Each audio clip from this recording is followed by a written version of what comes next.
कहानी एक टाउन की है जहाँ आज से 35 साल पहले 3 लड़कियों का मर्डर हुआ था, जिनकी कहानी आज हैलोवीन के दिन इस्लामिक न्यूज रिपोर्टर्स सबको बता रहा है। जिन लड़कियों का मर्डर हुआ था उन तीनों की ही उम्र 16 साल थी और तीनों को ही 16 बार स्टैब करके मारा गया था। किलर ने ये सभी मर्डर मास्क पहन के किए थे, इसीलिए वो आज तक पकड़ा नहीं गया। उसने क्योंकि 16 साल की जवान लड़कियों को मारा था, इसीलिए उसका नाम स्वीट 16 किलर के नाम से मशहूर हो गया। लोग उससे डरने लगे, यहाँ तक कि लोग अब हैलोवीन पर भी उसी का गेटअप लेने लगे थे। फिर सीन अब जिमी नामी एक लड़की की तरफ शिफ्ट होती है जिसकी एक दोस्त है अमील। ये दोनों कॉन्सर्ट में जाना चाहती है पर इनके पेरेंट्स इन्हें इजाजत नहीं दे रहे।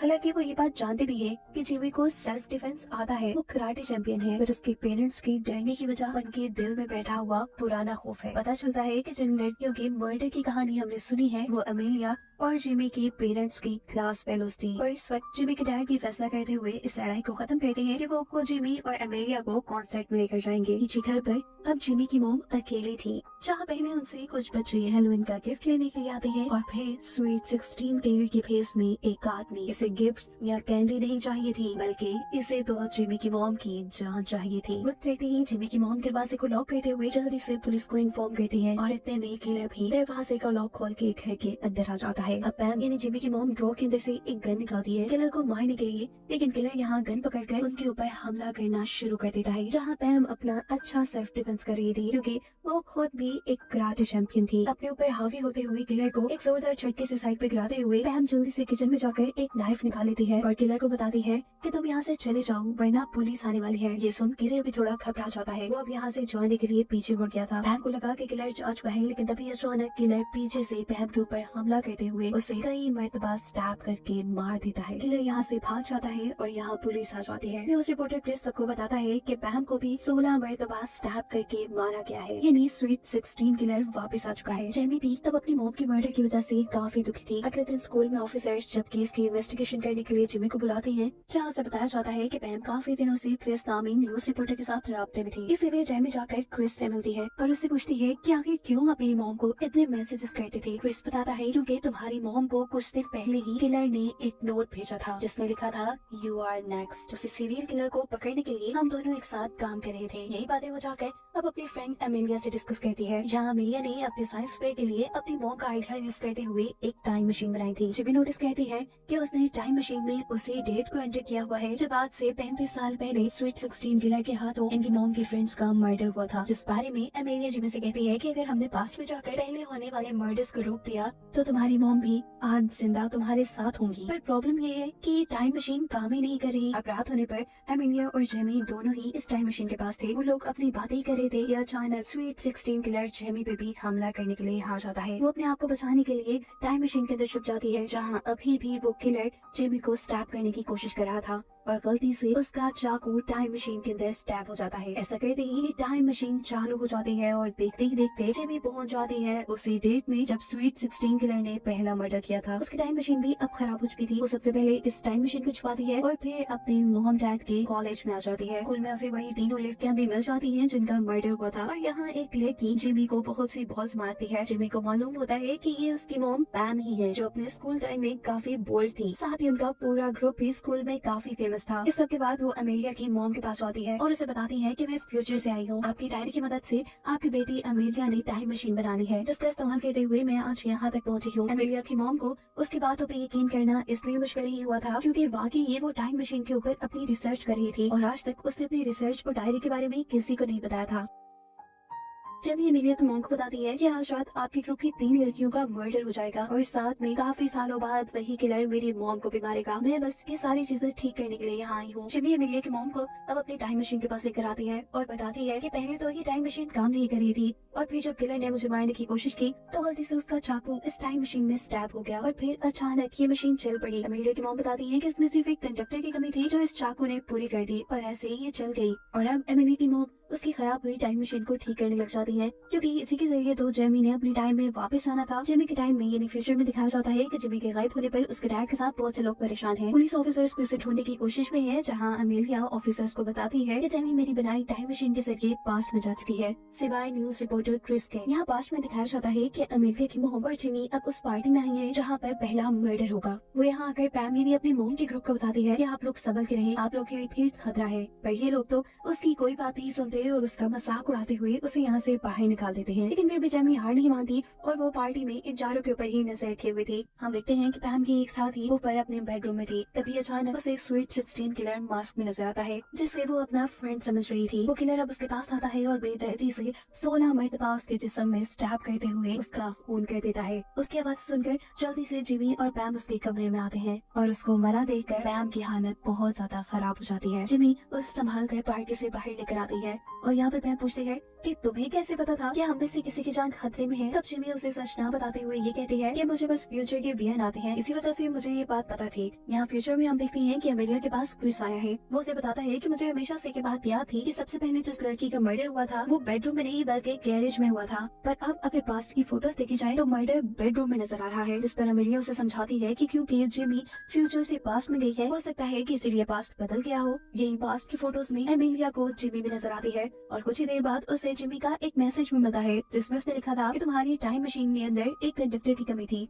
जिसके बाद अमेलिया दोबारा टाइम मशीन बनाने में लग जाती है। पास्ट में दिखाया जाता है कि जिमी अपनी मॉम के ग्रुप के साथ है, सभी अपनी फ्रेंड की मर्डर की वजह से उदास है और यहाँ जिमी उन्हें आइडिया देती है एक पार्टी करने का यहाँ से कहीं दूर जाकर। अब इसी टाइम उनकी क्लास स्टार्ट हो जाती है और जिमी यहाँ एक ऐसी लड़की के पास बैठती है जिसकी राइटिंग उसे बिल्कुल अपनी मॉम की किलर की राइटिंग जैसी लग रही थी। अब अगले दिन ये लोग पार्टी करने के लिए जिस घर में आए थे, जिमी देखती है कि ये वही घर है जहाँ पे दूसरा मर्डर हुआ था। पैम के ग्रुप ने यहाँ पे अपने दूसरे फ्रेंड्स को भी बुलाया हुआ था। सभी स्विमिंग पूल में काफी एंजॉय कर रहे थे, जबकि दूसरी तरफ जिमी काफी परेशान थी क्योंकि किलर का अभी तक उसे कोई सुराग नहीं मिला था। आज जिस लड़की का असल में मर्डर होना था उसके रूम में पैम की दूसरी फ्रेंड लेटी हुई थी, जहाँ किलर अब उसे मारने के लिए आ जाता है। वो उससे बचने के लिए वहाँ से भागती है और सभी को उसका शोर सुनाई दे जाता है। ये सब लोग वहाँ आ जाते हैं, लेकिन इससे पहले कि ये लोग कुछ कर पाते, उस लड़की को बचा पाते, वो किलर 16 बार स्टैब करके इस लड़की को मार चुका था। पास में जिमी और जिमी के डैड इस किलर को पकड़ने की कोशिश करते हैं, लेकिन ये किलर बड़ी आसानी से दोनों को मारकर गिराकर यहाँ से भाग जाता है और इस मर्डर की रिपोर्ट करते हैं पास में क्रिस के डैड। यहीं पर अमेलिया की मॉम आकर जिमी को बताती है कि मैं तुम्हारी टाइम मशीन ठीक नहीं कर पाऊंगी क्योंकि उसमें काफी सारे पार्ट्स ऐसे लगे हैं जो फ्यूचर के हैं। लेकिन परेशानी की बात नहीं, मैंने टाइम मशीन का एक छोटा और मेजर पार्ट बना लिया है। इसे एक बड़े पावर हाउस की जरूरत है जिसके बाद ये काम करने लगेगा। अभी ये लोग बातें ही कर रहे थे कि यहाँ सामने जिमी को उस लड़की का ट्रक नजर आता है जिसकी राइटिंग उसे किलर से मिलती जुलती लगी थी।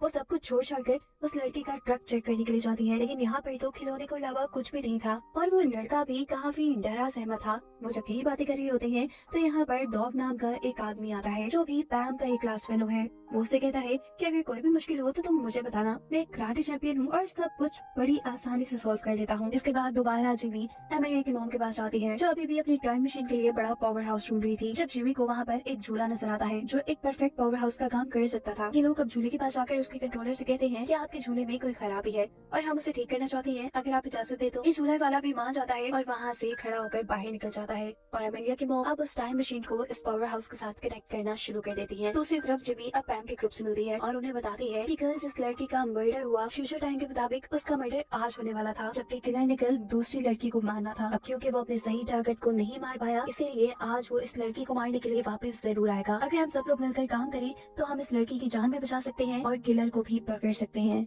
सभी लोग उसकी मदद करने को मान जाते हैं, जबकि फ्यूचर में दिखाया जाता है कि अमेलिया ने भी अपनी टाइम मशीन बना ली है। वो क्रिस से कहती है कि हमें इसे एक्टिवेट करने के लिए एक मेटल कंडक्टर चाहिए होगा जिसे तुम जाकर ले आओ। इधर पास में ये लोग किलर को पकड़ने की प्लानिंग कर चुके थे। जिमी अब उस लड़की को हॉरर हाउस में भेजती है जिसे किलर ने मारना था। उनके एक्सपेक्टेशन के बिल्कुल मुताबिक किलर भी वहाँ पहुँच जाता है और इससे पहले कि वो उस लड़की को मारता उससे पहले जिमी नजर आ जाती है जिसने पिछले मर्डर के टाइम में भी इस किलर को पकड़ने की कोशिश की थी। वो सोचता है कि क्यों ना पहले जिमी को ही खत्म कर दिया जाए। वो जब जिमी के ऊपर हमला करने के लिए आगे बढ़ता है तो जिमी बड़ी आसानी से इस हमले से अपने आप को बचा लेती है क्योंकि उसे सेल्फ डिफेंस आता था। इससे पहले कि किलर अब उसके ऊपर भारी पड़ता, यहाँ पास में ही जिमी के डैड और बाकी लोग भी आ जाते हैं जिन सभी के साथ ही किलर अकेला लड़ रहा था। उसकी फाइटिंग स्किल्स काफी अच्छी थी क्योंकि उसने एक ही वक्त में सभी को काबू किया हुआ था। किलर का ध्यान इन सबसे लड़ने में था और इस चीज का फायदा उठाते हुए पीछे से एक लड़की एक बड़ी सी स्टिक उसके सीने में स्टैब करके उसे मार देती है। फाइनली अब किलर मर चुका था। ये लोग किलर का मास्क उतार कर देखते हैं तो पता चलता है कि ये डॉग नाम का वही लड़का है जिसने पहले जिमी से बात की थी और उसे बताया था कि वो एक बहुत ही अच्छा कराटे चैंपियन है। लेकिन अब सवाल ये था कि इन्हीं का क्लास फेलो इन्हीं को क्यों मार रहा था। ये लोग डॉग के गले में पहना हुआ एक पेंडेंट देखते हैं जिसके अंदर एक लड़की की तस्वीर थी। पैम यानी जिमी की मॉम कहती है कि ये लड़की डॉग की फ्रेंड थी। वो काफी मोटी और अजीब दिखती थी, इसीलिए हम सारे उसे बुली किया करते थे। फिर एक दिन पैम की तीनों फ्रेंड्स ने उसे नाइट आउट में बुलाया और उसकी इतनी बेइज्जती उससे बर्दाश्त नहीं हो सका। गुस्से में उसने बहुत ड्रिंक किया और फिर गाड़ी चलाकर वहाँ से चली गई और इस सब में उसका एक्सीडेंट हो गया। वो मर गई। डॉग को लगता था कि उसकी फ्रेंड को मारने के पीछे इन तीनों लड़कियों का हाथ है, इसीलिए वो इन तीनों लड़कियों को मारना चाहता था। जेमी अब पैम से कहती है कि आप लोग बहुत बुरे हैं, आप लोग इतना बुरा काम भी कर सकते हैं, मुझे यकीन नहीं था।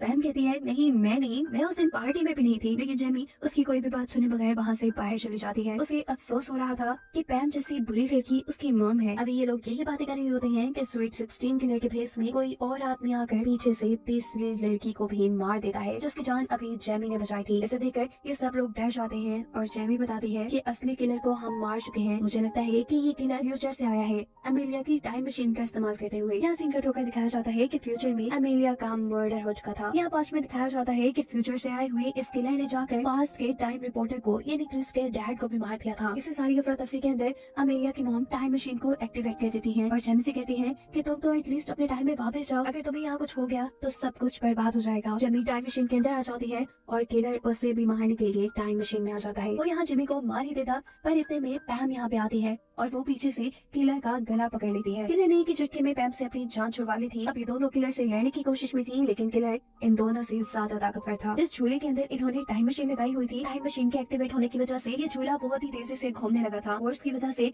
ये सारे लोग अब पीछे जा लगे थे। यहाँ तक कि ये लोग हिल भी नहीं पा रहे थे, पर ये किलर किसी तरह आहिस्ता आहिस्ता सरफेस के साथ साथ चलते चलते पैम तक पहुँच जाता है। इससे पहले कि वो पैम को स्टैप कर देता, यहाँ जिमी वक्त रहते ही इस झूले का दरवाजा खोल देती है, जिसकी वजह से पैम यहाँ से बाहर गिर चुकी थी। दरवाजे के खुलने की वजह से हवा के प्रेशर के जरिए किलर का मास्क भी उतर जाता है, जिसकी वजह से हम किलर का चेहरा देख पाते हैं, जो कोई और नहीं बल्कि फ्यूचर से आया न्यूज रिपोर्टर क्रिस ही है। उसने फ्यूचर में अमेलिया की टाइम मशीन का इस्तेमाल किया था और वो यहाँ पर आ गया। फ्यूचर में उसी ने ही जिमी की मॉम यानी पैम को भी मारा था ताकि स्वीट 16 की कहानी कंटिन्यू रहे। लोग इस कहानी को आहिस्ता आहिस्ता भूलते जा रहे थे, पर क्रिस तो हर मरतबा इसी कहानी की ब्रॉडकास्ट करके पैसे कमाता था। जिमी पूछती है कि आखिर तुमने अपने डैड को क्यों मारा, जिस पर क्रिस बताता है कि उन्होंने मेरा कभी ख्याल नहीं रखा, इसीलिए मैंने उन्हें मार दिया। इससे पहले कि इस टाइम मशीन के अंदर अब जिमी मारी जाती, जिमी एक नेल गन का इस्तेमाल करते हुए क्रिस को ही मार देती है और दिखाया जाता है कि फाइनली अब जिमी पहुंच चुकी है अपने टाइम के अंदर। घर आने पर वो देखती है कि उसके मॉम डैड दोनों सही सलामत थे, यानी उसने फाइनली पास्ट को चेंज करके अपनी मॉम की जान बचा ली थी।